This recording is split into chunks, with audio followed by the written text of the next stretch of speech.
If the National Cabinet was supposed to ensure good communication between states and the feds and the people that they serve, if it was meant to ensure consistency and uniformity of goals and the approach to managing COVID, then it has been a monumental crisis management failure. If people are vaccinated from where they are coming and they're tested negative, then we should have a protocol that allows them in. I mean, we saw a football game in Queensland last night with crowds, with people not wearing masks.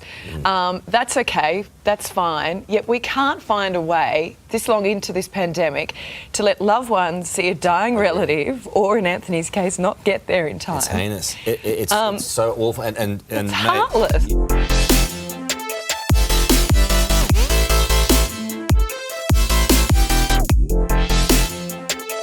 G'day and welcome to episode 47 of The Other Side. I'm Damien Curry. This is the show that brings you the news and views from a classical, liberal, centre-right, sensible perspective. Because there's more than one way of looking at the world, despite what the Aussie mainstream media would have you believe. We come to you a couple of times a week from our studios in Melbourne and Brisbane, Australia. You can catch us on YouTube and Facebook or on the DISCERNABLE platform with an A, as well as all good podcast platforms in audio. We're on Spotify and iTunes and all the rest. This week, we're going to take a breath and a few steps back a bit because the country's gone a little bit nuts. We're going to ask ourselves this question. Is all this COVID control really worth the cost to our fundamental liberties? Having had a year and a half now to get our hospital system ready to manage cases and reduce deaths with better treatments, having a vaccine available now to people who want to take it, why are we trying to achieve the impossible in thinking that we can absolutely prevent the virus even coming to our shores or even spreading in our community? We actually can't. We can only delay it until most people who want to be are vaccinated. The absurd comments about crushing and killing the virus from WA Premier Mark McGowan are just politics, and they perpetuate a false hope that Australia can escape COVID altogether. And if you had any wonder whatsoever about Mark McGowan's approach to things, shall I say, lost for words there a bit, have a look at this from Facebook this week. This is what he posted on his Facebook thread the day that he announced that masks were going to come off.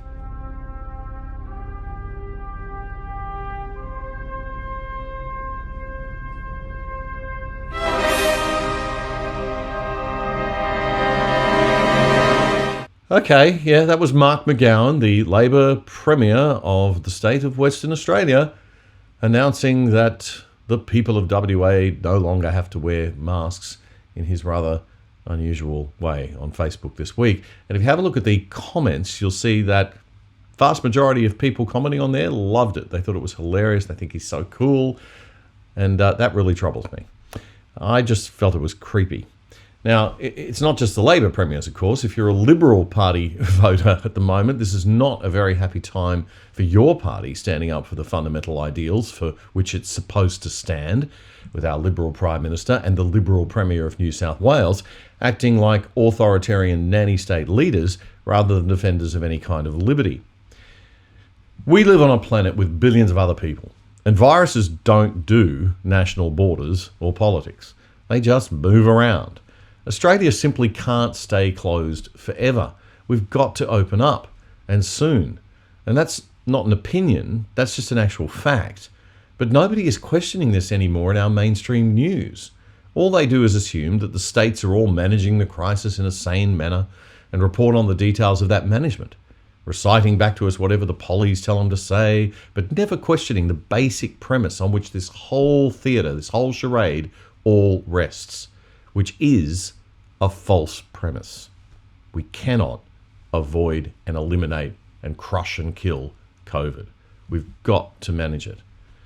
Locking the borders, keeping Australians out of their own country, stopping Australians from leaving their own country, we're still the only democratic country on earth that does that, locking people up in quarantine, forcing healthy people to go to hospital if they test positive and go against their will, like they do in Queensland, stopping people from being with their dying loved ones, not letting people see their friends or leave their homes, over-policing that has little or no regard for civil liberties or freedom of expression, ridiculous multi-$1,000 fines which are just revenue-raising and completely over the top. All of this is pointless if all we're doing is delaying the inevitable. And let's remember that we're supposed to be adults living in a free, democratic country. If you want to live in a liberal democracy, you've got to behave like an adult. There's a social contract that you take personal responsibility, and in turn, you get more freedom. But if you want the government to save you and take care of you like a weak little child, you've got to surrender your freedom. Now, I don't know about you, but I'm not up for government taking care of me. Governments are awful at that. And I'd suggest if you want a nanny state, that you move to China. Because Australia is supposed to be a country that puts individual liberties first, not last.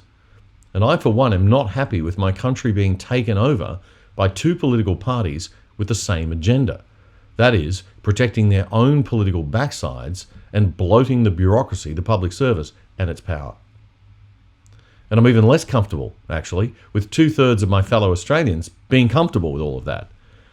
If you're in that apparent 2/3 majority who think this is all fine, and you probably aren't if you watch this show, but if you are, you do need to have a serious reality check.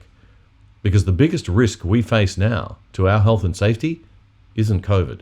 It's government overreach.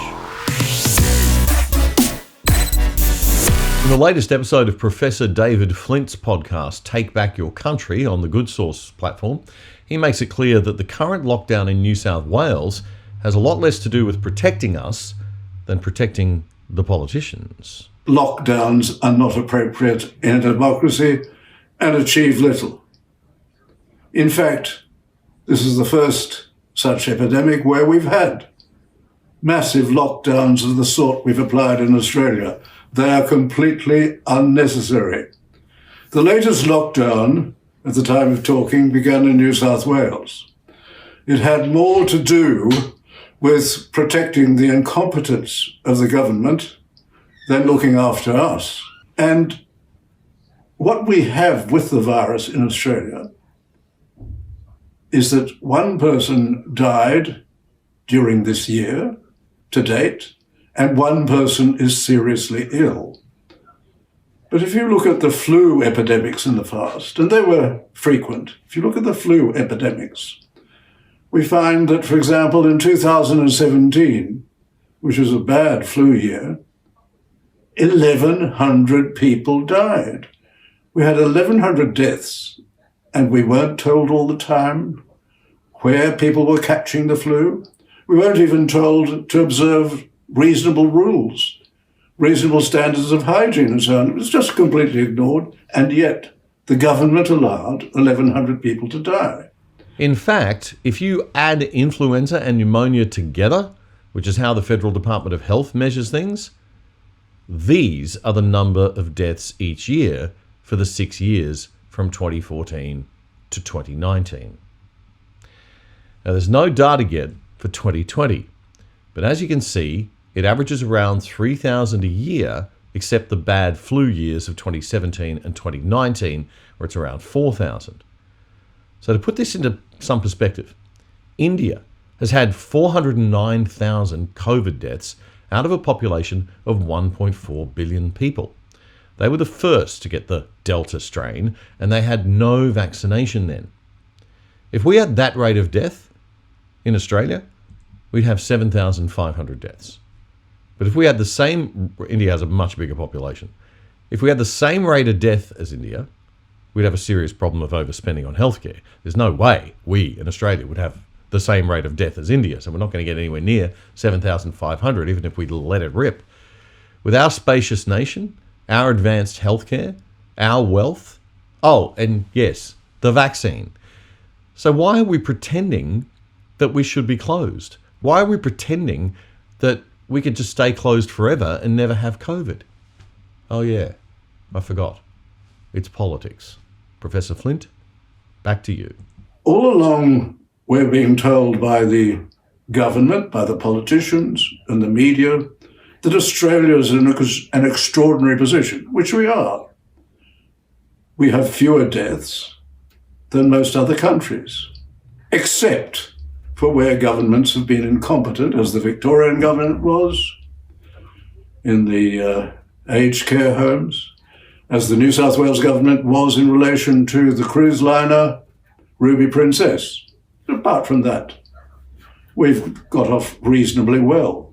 But that's because we're remote and we are two islands, a principal island of Tasmania.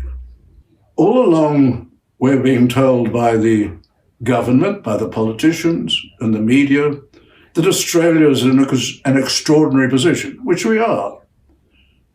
We have fewer deaths than most other countries, except for where governments have been incompetent, as the Victorian government was, in the aged care homes, as the New South Wales government was in relation to the cruise liner Ruby Princess.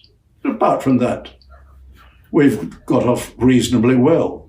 But that's because we're remote and we are two islands, a principal island of Tasmania. Yep, that's distinguished Australian law professor David Flint on his podcast Take Back Your Country on the Good Source platform. You'll find the link to the full podcast in our program notes. Make sure you check it out.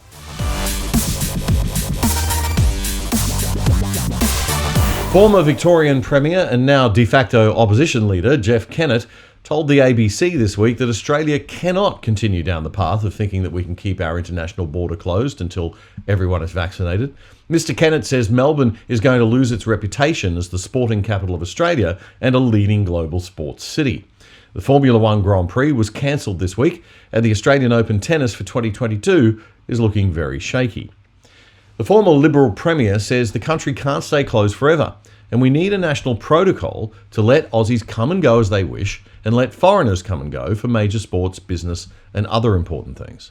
If people are vaccinated from where they are coming and they're tested negative, then we should have a protocol that allows them in. If they're fully vaccinated, tested negative, arrive here, tested again negative, why can't we let them in the country? You can still transmit the virus when you're fully vaccinated. That's one problem. Pardon? You can still potentially transmit the virus. You can potentially still transmit the virus even though you're fully vaccinated. That's the problem. Yes, I understand that, but that's the same argument you get with some of these vaccinations that it might give you blood clots. The reality is the risk is minuscule, right? Are we going to avoid risk and just have zero infection for the rest of time? That's not what the rest of the world is doing. It's not what they're doing in Britain. We're going to have this virus potentially with us, for years, maybe the rest of time. Former Victorian Premier Jeff Kennett speaking to your ABC there. Mr. Kennett has hit on something very important, that the leaders in this country do not seem to have an end goal that they're moving logically and consistently towards. If the National Cabinet was supposed to ensure good communication between states and the feds and the people that they serve, if it was meant to ensure consistency and uniformity of goals and the approach to managing COVID, then it has been a monumental crisis management failure. ScoMo has outlined his 4-stage plan, but with no timeline, quite unclear metrics, and only to have state leaders and top health bureaucrats disagree with a lot of it and do whatever they want anyway. More politics. So what's the end game here? All our politicians are scared witless of that 2/3 of Australians who are apparently not thinking clearly or logically, who'll vote them out of office if they don't do everything to prevent even one single death from COVID. Elimination of COVID is an insane objective. It can't be achieved, and trying to get there is only going to destroy our country. At first, we were told they wanted lockdowns and were shutting us off to the world because we had to flatten the curve so as not to overtax our health systems. Perfectly reasonable back in April 2020. But by now, we should have enough ventilators and ICU beds and staff ready to go. It's coming up on 18 months, kids. Anyway, we flattened the curve, like completely flattened the curve. And then we were told we were going to keep the country closed and keep internal state borders closing and keep soul-destroying lockdowns happening because we need to get a vaccine and get everyone vaccinated. Well, now we've got the vaccine too, actually. And if people choose to take it or not take it, that's totally up to them. But we should no longer be using that as an excuse or a metric to open up or not open up. We can't keep allowing our governments to deny us our most fundamental liberties. Jeff Kennett says the National Cabinet has simply failed at its most basic obligation, to work out how to do things better and get it done. If it was all of the Grand Prix people, if it was all of those who might come to the tennis from overseas, if they were vaccinated, fully vaccinated, and if they were tested before they left their point of departure and were found to be negative, there's no reason they should not be able to come here to play tennis or to participate in the Grand Prix. The trouble is, we are so locked in, we show no flexibility whatsoever. And that rule of being vaccinated and then tested and being negative should apply to Australians coming home. We are simply saying, and it's led by a couple of our premiers who say, look, we can't handle hotel quarantine. Lock our borders totally. There's got to be a more flexible way of doing it. So those poor people associated with these major events, and it's not just the athletes, it's the people who provide the catering. It's the people who maintain the stands. We are losing so much economic activity. We are depressing the community. And of course, we're destroying our reputation as the sporting capital, not only of Australia, but of the world in terms of what we've been able to offer in the past. We cannot continue down this path that just says, until everyone's vaccinated, we're going to close our borders, because by that time, whenever it is, Victoria will be the rust bucket of Australia yet again, as we were in the late 80s and early 90s. There is a better way of doing this. Mr. Kennett was also critical of the performance of all governments in handling the vaccine rollout. There's been issues of supply, firstly. There's been issues of transportation. It hasn't been good. It hasn't been good. It's so confusing, and I don't like the way we put down one vaccine over another. With everything we do, even standing here with this interview, there's a risk that the communication will break down as it did. There's nothing we can do in life that is totally risk-free. So we need to encourage our community to take the vaccine, we need to have the supply, and we need to ensure that the community as a whole understand that the only way we're going to be able to move freely around our country or travel overseas is to get vaccinated. That's former Victorian Premier Jeff Kennett speaking with the ABC this week. Anthony McCormack is an Aussie who lives and works in Canada with his young family. He raced home this week to Australia to see his dying mum in hospital in Brisbane. After forking out truckloads of cash for a plane ticket, he had to land in Sydney first and go into quarantine. He tested negative twice for COVID already. He was thankfully given the permission to leave quarantine by the rather sane, or at least sane then, New South Wales government, so he could get to Queensland to see his dying mum. But then he was denied entry into Queensland by that state's health department and the delightful CHO up there, the soon-to-be Governor of Queensland, Jeanette Young.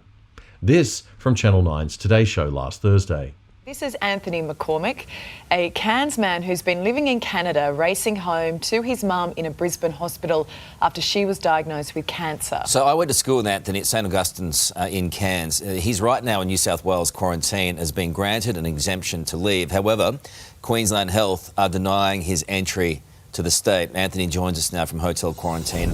Anthony, I wish it was under better circumstances, my man, in talking to you. Firstly, how are you doing? How is your mum doing? G'day, Karl. Yeah, she passed away last night, and so that was. Oh, mate. You know, we thought we might get another week out of that.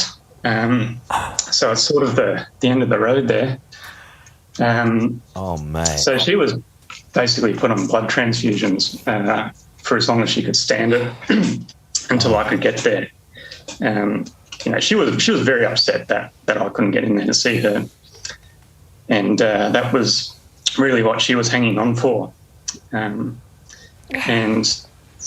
you know, so you know, the situation is, you know, I've got 12 days in this room now to sort of process this thing on my own.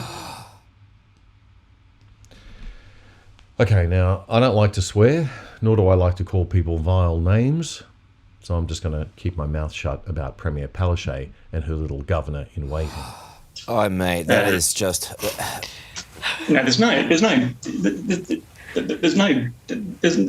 can't get any bearings on the situation. It's, there's no context here. There's no feedback. I can't touch anyone. I can't see anyone, beyond the odd sort of Zoom call. And, it's just sort of me and these four tiny walls for the next 12 days. And so there's plenty of sides to this story. My mum, it's all about my mum. She was desperate to see me. My stepdad is now all on his own. He'll have some support coming in shortly for him. And having known what I know now and the impossibility of it, I would have been far better off staying in Canada, to be honest. Oh, mate, where my wife is, where I have freedom to get outside and so forth. So it's really turned bad in a whole lot of ways for everyone involved. Yeah. Mate, we had no idea, Anthony. We thought, we were going to try and hopefully get you out to see your mum in time to hear that news and to see you alone. No, it's truly, it's awful, man. And the pain that you're feeling right now, we're feeling a tiny bit of it, and we didn't even know your mum. We're so sorry. Yeah. Not only is this tragic, it's unnecessary, and it should be illegal. Australians cannot be denied the right to enter and leave their own country or home states whenever they want. That's the premise that I think all of us on the liberal side, all of us who are liberals or libertarians or conservatives, we should stand up for that basic principle. The right to come and go as we please, the right to move within our own country as we please. Freedom of movement is a fundamental human right, even in a pandemic. The delightful Ms. Young, the CHO in Queensland, had this to say when she was asked about Andrew McCormack's case. So he needed to have a negative test before we could then organise a charter plane if that's what we were going to do. So it was just timing. It was very, very unfortunate. But that's not how Anthony saw it. New South Wales Health were amazing. I mean, they had proactively called me before I even got on the flight. They had their exemption plan all laid out, and while I was on the flight, they'd actually executed it. Queensland Health, on the other hand, were silent, and it wasn't until I landed and I had to start chasing them up, to get things moving. It was very refreshing to see Channel 9 news reporter Tim Arvier actually putting the torch to the feet of the Premier on his story on 9 News that evening. We've covered a lot of these cases. We've covered the Killian family, the O'Day family, the McCormack family now. They all say that the New South Wales governments or other governments have been extraordinarily helpful and proactive and communicative. But Queensland Health has been, by comparison, cold and silent. They've always had to chase Queensland Health up. Are you comfortable that these people are saying that about the government you're running? We've actually gone about increasing the exemptions unit. They realise that these are real people with real families, real issues. They're not just pieces of paper. I honestly believe that the people in the exemptions unit are trying their very, very best. Oh, well, that's nice. They're trying their very, very best. Well, here's a newsflash for you, Premier. Their very, very best sucks. A good idea might be if they tried a little less and you tried a little less and you just gave your people back their fundamental human rights and freedoms to move around their own country and state. This push for zero COVID is a phony lie and you're acting for political reasons, like Sutton and Andrews and McGowan and Berejiklian. And you all know it. And we're starting to wake up to it. And we've had enough. The rules that are keeping Aussies apart from their dying loved ones, their friends, their families, their children, weddings, funerals, etc., these rules do not seem to apply to those that are making them. Apparently, Anthony McCormack not being able to see his mum before she died is not a disaster. But it would be a disaster, apparently, if Anastasia Palaszczuk didn't show up in Tokyo for the Brisbane Games bid. Sky News host Paul Murray had the best take on that this week, I think. Now, there is a discussion happening right now about whether Anastasia Palaszczuk will be at odds with her deputy. You see, her deputy last week went out of his way to say that one of the greatest COVID dangers to Australia are people who leave Australia, go overseas and then come back. But magically, Queen Palaszczuk thinks these rules shouldn't apply to her. You see, she has to go to Tokyo to get the Olympics for Brisbane in 2032. My question to you, Premier, is do you think it is appropriate for politicians like yourself to keep making trips overseas at a time when there is no pathway for Australians to be reunited with their own families? The reason that I would be going to Tokyo is to actually help secure the Olympics 2032 for Brisbane, Queensland, Australia. This is a very important meeting, and it is expected by the International Olympic Committee that a federal representative, the Premier and the Lord Mayor of Brisbane attend to present in front of the International Olympic Committee. But apparently it's more important than you being able to see a dying relative, or your kids being able to visit you in the final days of your life. So, some very smart people got an online petition going, which is now well on its way to 100,000 signatures. Aussies don't like blatant hypocrisy after all. The Queensland opposition leader, David Flint, was avoiding saying that the Premier shouldn't go to Tokyo. It's the hypocrisy that's getting under Queenslanders' skin. That's the issue. It's the double standards. And it's been the problem the whole way through. Do you think she should just cancel this trip here and now? No, I think she should start treating herself to the same standards as she's asking of everyday Queenslanders. And that's the feedback that I'm getting.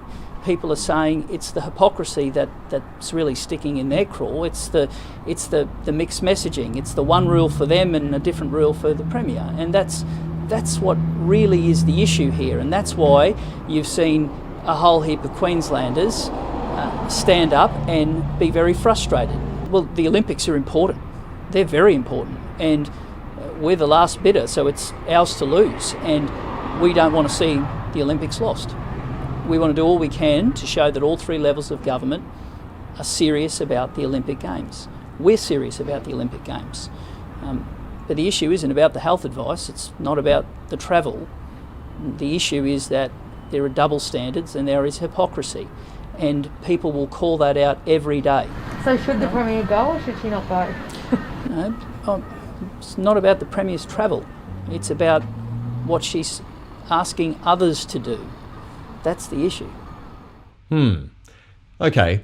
So why can't you say what needs to be said, that everybody should be allowed to come and go as they please, and trying to maintain COVID zero is a disproportionate response and a completely farcical waste of time? Can't say that because you're too scared, right? Former Queensland Premier Campbell Newman addressed the issue in his role as a Sky News commentator. He didn't go as far as to say that everyone should be allowed to come and go, but he did make the point that Ms Palaszczuk is not the only person with important reasons to travel overseas. Here's what she said this morning. If we're in a situation where we're in a lockdown, I won't be able to attend, but the delegation is the Federal Sports Minister, the Premier and the Lord Mayor. And it has been made very clear by John Coates that it would be a disaster if the head of Queensland did not go. All right, let's discuss this now with my panel. Former Queensland Premier Campbell Newman, Labor MP Joel Fitzgibbon. I could say gold medal hypocrisy, but that would be a big pun. Campbell, I have to say, I don't know why we're concerned about letting her go. Let her go. Just make her join the queue when she comes back, surely. Well, that is the issue, Peter. We don't want her to come back in, and that's what the people in the petition are calling for her not to be allowed to have this sort of exemption. And by the way, it's now over 40,000 people who actually have called her out for the blatant hypocrisy. I mean, the Premier said only a week ago there was this crisis. It was like an asteroid was going to hit Queensland. It was so bad. But in that crisis now suddenly, she can find time to go overseas, so she doesn't need to be here to manage the crisis. She can sort of cut and run, and she will take an entourage of at least 5 or 6, maybe 7 people accompanying her, who are then going to take up precious spaces in the available quarantine places and there's only a few left because she spearheaded the cutting of those spaces. That's what people are about, Peter. That's the hypocrisy. And she's essentially saying, I'm more important than people who haven't seen their families in 18 months. I'm more important than someone coming back to see a loved one before they die. I'm more important, says the Premier, than the person who wants to see their grandchild for the first time. And it goes on and on. I'm more important than the person who needs to go overseas for urgent business travel. You're not more important, Premier. You've said there's a crisis. Stay here and manage it. And by the way, Peter, final word, the mayors of South East Queensland are the ones who championed this for many years under the leadership of Lord Mayor Graham Quirk, and the Premier came quite late to the party. She was too scared to back it until probably someone showed her a poll and said this is one you should wrap yourself in. So the Olympic flag is right around her shoulders these days, Peter. Former Queensland Premier Campbell Newman there on Sky News Australia's Peter Credlin show. It seems like the former Liberal Premiers, Kennett and Newman, are doing the job that the Liberal state opposition leaders aren't doing, protecting liberalism. What a funny old world it is. Well, that's all we have time for in this episode, folks. I'm Damien Curry. Please remember to click that subscribe button on all the platforms. There'll be another episode of The Other Side in a couple of days. Around Saturday it should drop. If you're following us on YouTube, click the bell so you get notified when we post our new content. And sign up for the Discernible crew at discernible.io. Please do that because you never know when big tech are going to come for us. And if you'd like to be added to our direct VIP WhatsApp group for The Other Side, all you've got to do is email us a note saying, please send me the WhatsApp link, I'd like to be added, and then we'll send the link to you for you to join up, and you can leave at any time. Just send your email to theothersideost@gmail.com. Theothersideost@gmail.com. We'll catch you in a few days.